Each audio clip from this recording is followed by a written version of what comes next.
The terms two-factor, dual-factor, multi-factor authentication are thrown around so much these days, but what does it all mean? Which is the best? Which will make sure that my Swedish fish are safe from the burglars and the hoodlums in my community?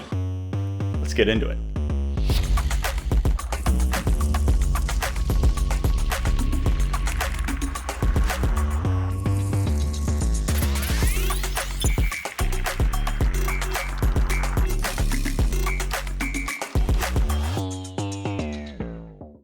So to kick things off, first, before we talk about dual, multi, triple, McTwist, backflip, whatever, we first need to talk about the main authentication factors themselves. So these are something you know, such as a password or a PIN code, something you have, like a smart card or a smartphone, and then something you are, which is biometrics, so like a touch ID or a face scan. So many people use the term dual factor authentication, two-factor, multi-factor interchangeably, but that's not correct because one is definitely more secure than the other. To understand why, we need to talk through the different types of authentication. So single-factor authentication is where you have, one form of authentication to prove that you are who you say you are. The best example of this is that you navigate to a website, you put in your password, and you're let in. A single password fits in the something you know category. So two-factor takes things up a notch with, you guessed it, two forms of authentication. Whoa, don't want any trouble now. You've been the big leagues now, boy. So two-factor, also called dual-factor authentication, is the most widely used today. For example, if you take something you know, like a password, combine it with a pop-up notification sent to your phone, which would be something that you have because it's a physical device, then that gives you dual-factor authentication. So it's important to note that if you use two methods within one category, so like a password that you remember and a PIN code that you know, that would still technically be single-factor authentication.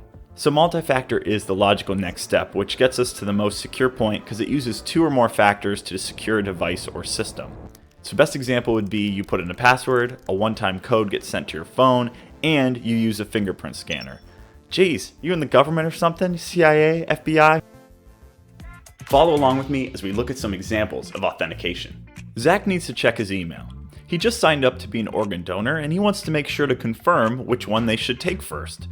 He logs into his Google account with his normal password.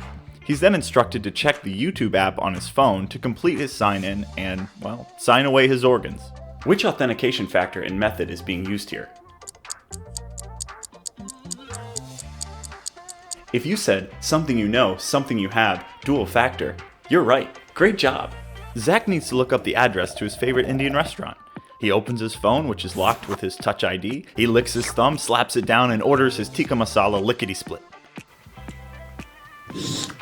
So, what authentication factor is being used here?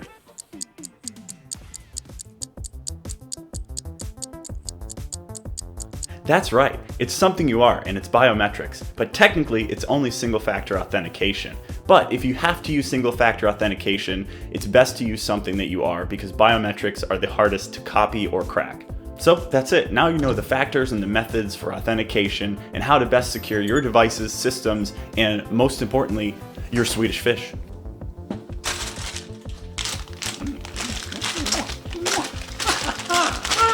If you enjoyed the video, be sure to hit the like button and subscribe down below. It helps out the channel and I greatly appreciate it.